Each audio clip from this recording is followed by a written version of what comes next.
What up guys, and welcome back to Underneath the Veil of Marigolds.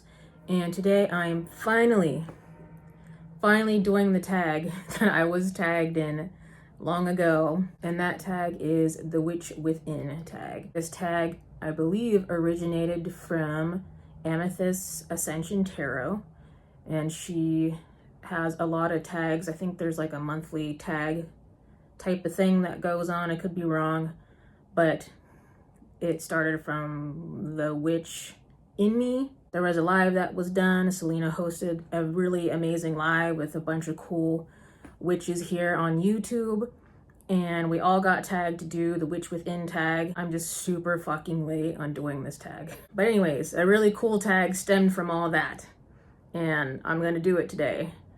I'm looking a little rough, so ignore that and just pay attention to the words. I didn't want to put makeup on and do my fucking hair and shit. I just threw my fucking amulets and talismans on and was like, let's do the tag.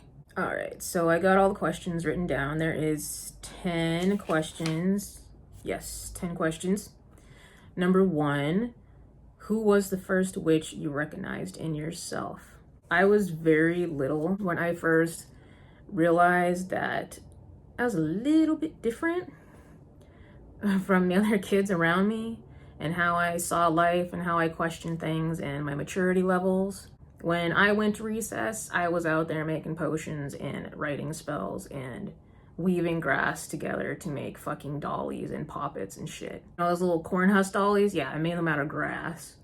Didn't know it was a thing, had no fucking idea until way later on in life when I started reading about, Native Americans and researching more about where my great-grandmother came from. When I started going to the library and looking up folklore, because that was the main thing that I gravitated towards. I wasn't the type of kid who liked coercing with other kids that much. I basically kept to myself. I'm really introverted, even to this day. It's not because I entirely hate people. I mean, I hate them a lot, don't get me wrong, but there's those select few people that I let in, and I hope they don't stab me in my back, that I let in and I end up liking a lot. I guess I come off as not too approachable, and I do it on purpose to protect myself. When you do that all the time, you don't have any fucking friends. So I would read a lot. I have hobbies because, if you don't have a whole lot of people to talk to, you entertain yourself somehow. You get crafty on how you entertain yourself. That's typically what I did. I read, and I still like reading. So I read a lot about folklore. I would check out all the books in my school's library about folklore, about Egypt especially, because I loved it. So I knew I was a little bit different from everyone else from the start at a very young age. Moving on to question 2. How were witches in your ancestry or culture treated, honored, hidden, or persecuted? I don't know much about my ancestry. As far as I know, my great-grandmother on my mom's side is full Cherokee Indian. She could be mixed somewhat, we all are typically. We're all mutts these days. But she came from a tribe. She married a white male. Her father was actually chief of the tribe that she came from. And he married her off at a young age, hoping that she'd have a better life with an American, which she did not. Don't always think the grass is greener on the other side. Sometimes it's not. But typically, as far as what I've researched in the Cherokee Indian tribe, people who have knowledge of herbs and healing remedies, they are known as healers. The word witch or something along those lines, sorceress, someone who uses magic to wield for themselves, a sole purpose of their own, is typically still viewed as something bad, sadly. Because you should be able to use your magic for yourself, to help yourself as well. It shouldn't just be to use on other people. Because why the fuck would you have magic and healing abilities and have all this knowledge of plants if you can't use any of it to help yourself? I think that's fucking ridiculous. So that's just me though. You can have your own 2 cents, of course, but yeah, it still wasn't viewed as something something positive. So you wouldn't be able to say witch or sorceress or anything like that. It would still be viewed as bad from what I found out. So that's pretty sad. And on my dad's side of the family, my dad's Mexican. And considering that most Hispanics, I'm going to say most, okay, celebrate Dia de los Muertos, or they have some sort of connection with their ancestors or spirits, spirits, some sort of spiritual practice. But he did not. Neither did his mother. He didn't know his father. His father left when his mother was pregnant with him. So, I mean, it seemed like a lot of my family members were not very in touch with their spiritual side at all. As far as I know, I am the only one who has actively followed that path and pursued it. My mom tried to get my dad to look more into those types of practices because she was really intrigued by it. My mom, I feel like if she was able to do these things and tap into it and someone like supported her, she might have been one of the first people to start practicing witchcraft, but she didn't. She definitely had the intuition, that's for damn sure. She had a very good intuition. She knew when shit was gonna happen before it happened. She could read the weather really good because of her Native American knowledge. She just knew because of the stuff that her mother taught her that was passed down to her. And then she told me. So there's certain things that I know and look for like weather changes and stuff and weather divination. That's as far as it went. She didn't take it any farther than that. Even though she was very intrigued by witchcraft and magic and stuff like that, it stopped there. Because, when you get older, people try to brainwash you into thinking that that's real, it's just fake, it's all in your head, it's just fantasy. It was sad. My dad's side of the family, they were scared to practice anything spiritual. If you say bruja or witch, or they view that as ugly, like ugly as fuck. Like you should want to work towards looking like a princess. That's what they think you should be. Like a witch is a very low level thing to try and work towards. And in my mind, I'm like, why? Why would I want to be a princess and get married off to some dumbass guy that I don't want to be with? I'd rather be a witch who has fucking magic and who can take control of their life. Like, that's dumb. I'm like, you understand the words that are coming out of your mouth. Come on. So, yeah, they were so scared. Like, if you bring up Day of the Dead, they're like, no. That we're not gonna dabble into that. That's bad stuff. That's pretty much like saying it's the devil's work. I am the only one who celebrates that out of my whole family. I had to literally research this shit out of Dia de los Muertos to learn how to practice something that should have already been passed down within my heritage. So don't think just because someone's Latino, they're gonna know everything there is to know about that culture. I wasn't taught a lot of things about my culture. I had to learn most of it on my own, and there's still a lot of shit I don't know. I don't even speak fluent Spanish because I don't have anyone to speak it to. Most Hispanics find me weird. They don't I don't fit in with them, so I don't have a lot of friends who are actually Latino because of the stuff that I'm into. They view this stuff as bad, devil's work. They're usually Christian or Catholic. A lot of Latinos are. And then the Italian side of my mom's family, that was just very brainwashing. There's no religious beliefs or any sort of type of spirituality as far as I know. That's as far as it goes. I don't have any other family members that I have actually talked to or got to know. So that's as far as it went. Besides, trying to do divination to bring forth the ones that are now guides and trying to learn from them. But yeah, as far as verbal words that have been passed down. That's it. But either way, witch or sorceress or anything that had to do with witchcraft is viewed as bad all across the board with my dad's family and on my mom's side. My mom is the only one who likes that stuff. Number 3, do you believe you had past lives as a witch? If so, what era calls to you? I believe I've had a few that I've had suppressed, that's for sure. There is one where I did a past life meditation. I was meditating for a little past 3 hours. I think I talk about it in a really old video. This past life, I could see a pyramid being built. That's the era I was in. And honestly, I didn't look too much different. I was skinny, so that was nice.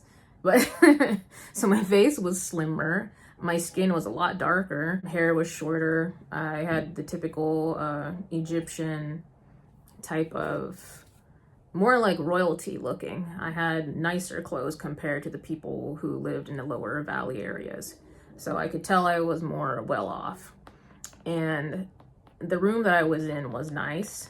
And I had tools that looked like they would be used for divination and things like that. And there was a window there, and I was looking out the window. Don't know who the heck I was talking to, but I was pointing out the window. Looked really fucking happy. Like it felt like I was really happy when I was watching this go on. I was like a third person kind of view, but I could feel like emotions and sensations and like smell the air and the sand. And I was watching people build the pyramids, work on the pyramids, and use animals and stuff to help move things around. And it was crazy. So I could tell it was an older time, because if they're not done building those pyramids yet, then it was back then. I could definitely tell I was living a magical type of life at that point in time. And the next one that I've noticed, it was a suppressed type of, I had to practice in private basically, and I had to make a decision to either leave the person that I was getting married, or I was going to have to stop practicing entirely because they knew what I was doing and that wasn't acceptable. And this one was, I couldn't tell if it was Arabic or if it was a Hindi past life, but I'm leaning more towards Hindi because I don't know, something tells me it's somewhere over there. It's just the attire clothes I was wearing looks very similar to that, but it could very well be Persian or somewhere along those lines. And I had these really old cards, divination cards. This is time where tarot wasn't a thing, but they still use some type of cards for divination. So I had my own cards. They look kind of like playing cards basically, and it was written in their language. And I was practicing in the tunnels that were underneath the castle or building that I lived in. In this lifetime, I was young. I think I was about 15, 14 years old. I was getting married off kind of young. I decided I wanted to leave and I wanted to keep doing what I was doing. So I had to make a decision to either go down this tunnel that was really well lit or go down the other tunnel, because these tunnels led off into the city somewhere. And I knew that, and I could tell that I knew in the dream that I was having. This was a dream. I had a dream with this one. This one was really crazy because I could literally hear the bangles, and as I was running, I was out of breath and I felt out of breath. And I felt anxious, kind of scared because I didn't know what to expect. The tunnel was kind of dark and not too well lit, and it was lit by torches. It was old school, didn't have fucking light bulbs and shit. And it smelled kind of damp and musky. Like, you could smell it. I could smell it. It was weird. I could smell it. I know that's how it always ends up being. Like, I could smell it. You could feel the brick, the cobblestone-y kind of brick under your feet. I didn't have shoes on, so I was running down there, and you could smell the tunnel as you were running. And then I stopped at a split, and the one way was pretty well lit, and you could see that, you know, it's been pretty well traveled. And the other way that split off, it was dark. There's nothing there. and you could see like plants and stuff trying to grow in between the bricks and the stones. And it was dark. It had a slightly different odor than the path that I was running down. And I could see the cards that I was using at the split in between the tunnel. And the cards literally represented the path that I had to choose at that point in time in my life. And I think that timeline that I had that dream, because I was literally trying to make a decision to leave my ex-husband at that time. And I think that couldn't have happened at a better time. I think I was literally going through the same kind of karmic process, and I needed to stop that shit and break it. And that was the eye-opening moment that I needed to go down the tunnel that was not lit and just fucking take my chances, because it would be better than being stuck with somebody who doesn't respect me or appreciate me. And overall, I wouldn't be able to be myself, and that would be the worst thing. So that past life regression dream couldn't have come at a better time. And I was practicing in secret in that one, and I could definitely tell. I kept all my shit in the fucking tunnels. So, those are the only two that I found out so far that I was, but I'm pretty sure there's probably more, because I can tell just by looking at my natal chart that there's more than that. There's more to it. Number 4, what tools, herbs, or rituals feel like home to your craft? I'm sure this is gonna be no surprise to some of y'all. Baneful magic. I don't know why, but that seems like it's one of the things that I'm actually really good at. Money magic, I can manifest money really well with only a few things. Wards, I'm good with creating wards and putting different spins on them. Those are some of the best ones. Protection magic, baneful magic, money magic. Those are some of the best ones. That transmutation oil I made though, that shit was bomb.com. That shit worked real good. So I don't know, that transmutation magic might be another one to fucking put on there. I typically like to use candles a lot. Incense. I use my cauldron quite a bit. Some type of tray, like my gold tray. I think you guys see my gold tray a lot in my videos. Or I use a silver tray. Silver tray for baneful magic only, because I don't like to cross-contaminate the energies. Baneful magic energy is kind of hard to get off, so I don't like to use the same gold tray for that type of magic if I can avoid it. What kind of herbs do I like using? I love marigolds, obviously, if that's in the name. Blue lotus. I like patchouli a lot. I work with Bastet, so catnip goes hand in hand. Licorice root. I love licorice root. That is such a good root to work with. Witch's burrs. I like witch's burrs. Those are fucking good. Those are really versatile as well. Western sword fern. I like that plant a lot. That's really great to make invisibility wards. So if you want to bless a Western sword fern in front of your house, it can make your house come off as invisible, or whatever type of ward you're trying to put it in. You can bless it to make the surrounding area invisible, or your energy invisible if you're trying to make it into some sort of amulet or something like that. So that's a really cool plant to work with. I think that's about it for now. There's too many to name off. I'd be blubbering for like 30 minutes on this one question if I kept going, so I'm gonna end it there. Number 5, have you ever been gatekept or told you weren't a real witch? How did you respond? Let's see. I've had my YouTube channel about 8 years now, so yeah, it's happened quite a lot, especially since I speak my mind and I don't hold myself back. So yeah, it fucking happens, man. How did I handle that shit? Well, I told him to fuck off. Eat a bag of dicks. No, I mean, if you tell people that shit, you know, your channel could get fucking taken down. So what I've practiced is using the banish button on my keyboard, or the banish clicker on my mouse, you can just remove the comment. You can block them. There you go. That's basically cyber magic. You're using cyber magic right there. You block them, you're protecting your energy. They can come back and make their next fake account, whatever the fuck, and you just keep doing it until they're sick of, you know, saying dumbass shit to you. I don't let that shit get to me though, so I don't know, I don't really care. Because I know people are petty. That's how they are.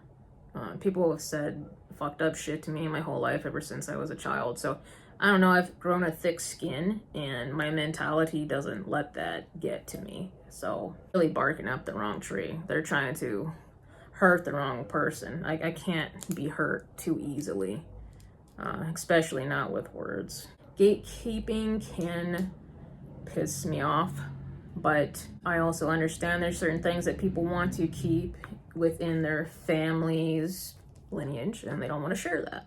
I get that, okay? The only time I really hate gatekeeping is when I see it here on YouTube. People be charging money for their Patreons and whatever the fuck account they got going on the side to make some money. And they're charging you money monthly to tell you some basic ass shit that you could have literally just Googled. And I'm like, so what the fuck am I getting out of this subscription? You're not telling me anything different that I couldn't have just found on the internet. Or they make it sound like it's some big ass deal to, you know, subscribe to that, or to their Patreon or whatever. And you find out it's some shit you already knew all along. It's fucking ridiculous. Or you can't use these certain fucking herbs and spices and shit, or this fucking material or whatever the fuck, because, you know, this practice is closed off. You can make your own version of that shit. It doesn't matter if the goddamn practice is closed off. Go fuck yourself. That's how I feel about it. Let's move on to number 6. Number 6, which archetype speaks to you most? The healer, the seer, the midwife, the hedge walker, the death worker, etc. I do not think the midwife really resonates. But I would say a little bit of all of those besides the midwife part. I do a lot of death work. I am a necromancer. I love necromancy. That's why I'm having the series, and I'm trying to teach you guys everything I know. And it's going to be an ongoing series, and I will have pauses, you know, here and there, because as I age and get older and I accumulate more knowledge and develop new things within my practice, I'll put out more videos about it once I know it actually works for me. The seer, healer, hedge walker, and death worker, it's just a big fat clusterfuck. I think witches are a jack of all trades, master of none. There's just too much to learn, and you're never going to learn it no matter how many lifetimes you try and live. I don't care how many times you get reincarnated. There's just too much. There's too many realms, planes of existence. There's too much knowledge swirling around out there that we don't even know about. And there's just not enough time within any lifetime to gather all that. There really isn't. A combination of all of them. Number 7, how do you balance fear, persecution, judgment with empowerment in calling yourself a witch? As time has gone by, especially like watching some of my old videos up until this point in time, you can definitely tell like the way I present myself. And I'm sure this goes for a lot of other people, not just people who are content creators on YouTube or on media, just in their own private practice. You get more confident in yourself as you go. And the way someone else perceives it and the way they project onto you about their own beliefs and whatnot and how they see you, you just start caring less. You really do. The older I get, the less I care. That's really how it's gone. I remember when I first started out, I was a little more softer spoken. I didn't curse as much. And now I don't give a fuck. Now I 100% don't give a fuck. And if I lose followers because I decided to stop giving a fuck, I don't care. I really don't care. I know I'm going to attract the right audience, people who want to learn, and they'll get past the fact that I present myself the way I do. It shouldn't fucking matter. If you're comfortable within yourself, I shouldn't be a trigger. If I trigger you, then you have things you need to work on. Period. I am the type of person who would be considered a dark empath. You could try to put me down. You could try to manipulate me as much as you can. But at the end of the day, I stand firm in my beliefs and I don't waver. Calling myself a witch, the reactions that you that you get sometimes, the people look at you like you're fucking crazy, which we are. Technically we are. We're fucking crazy because of the things that we believe in. At the same time, there's people out there fucking telling you the force be with you, but yet they don't believe in witchcraft, but they believe in this in Star Wars. And we're like, bro, that energy, it's fucking real, dude. It's all around you. The force is with you, you fucking turd. And they over there saying witchcraft ain't real. I'm like, listen, you fucking nerd. It is real. Jesus fucking Christ. People, man. The audacity. I think it's a very empowering term to call yourself a witch, a sorceress, a warlock, or whatever the fuck you want to be called. Especially if to you it feels empowering. If you let other people get in your head and fear-monger your brain, then of course it's not going to be an empowering term. You need to give the word itself power and keep it that way. Don't waver in your beliefs because people are projecting on you. Witches are strong and they stand strong in their beliefs. Number 8, sharing a moment where magic revealed itself undeniably in your life. All right, we're gonna go back. We're gonna go way back. No, not that far back. We're gonna go back to when I first started physically practicing witchcraft, not just reading about it, but physically practicing. So the very, very first spell that I ever did was a money spell. And I wasn't too sure that it was gonna work. Okay, I had my doubts. And I didn't have very many materials. I had some olive oil, rosemary, and a green candle. And I engraved the candle with the needs and the amount of money that I needed. And as soon as I lit that candle, I got a phone call. My ex-husband called me, because at the time we were together, and he said, we have the money that we need to pay rent. He's like, what did you do to spell? And I was like, yeah, I literally just lit the damn candle. I was like, no fucking way.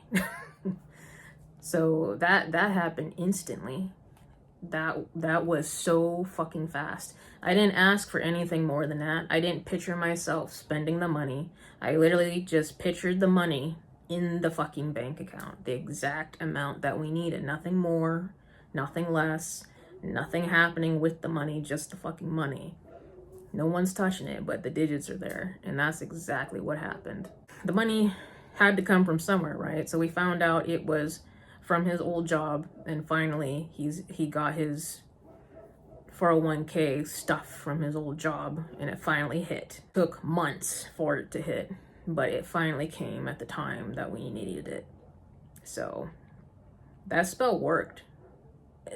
I only needed so many things. I probably didn't even need that, honestly. That's when I knew for sure that I was on the right path, that this is what I was meant to do all along. And I should have just started sooner. Should have fucking started sooner. I would have been so much more advanced than what I am now. Not that it's a fucking race or anything, but my goodness, all the shit I could have known and incorporated into my craft by this point in time. I'm almost 34 years old. I'm gonna be 34 at the end of December. All the time wasted, you know? That's just what I think about. But that was the eye-opening moment for me. Number 9, which tarot/oracle card best represents the witch in you? As much as I would like to say I'm the magician, I'm probably more like the fucking hermit. So, but technically, since I'm a Capricorn, I'm the devil card. I'm a Hermit Devil card. I'm a cross version. Hermit Devil. Devil Hermit.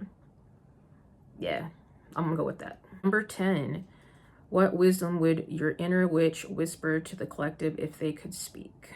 I think I'm just going to choose a phrase for this, and this is my favorite phrase. This is a phrase that I've always repeated to myself my whole life, no matter what the situation or goal. And that is, if the mind can conceive it, you can achieve it. And it really comes down to mind over matter for a lot of things. And witchcraft is all about thinking outside the box. So don't place limitations on yourself, and don't allow others to place limitations on yourself. You are the magician at the end of the day, and you make the world that you live in. Thank you, Celina, for tagging me, and please check out her channel. Her channel is Essence of the Moon, and please check out Amethyst Ascension Tarot as well. She has great content on her channel, and I'm sure you will find great content on both channels. Right, I will see all you lovely little brujitas later.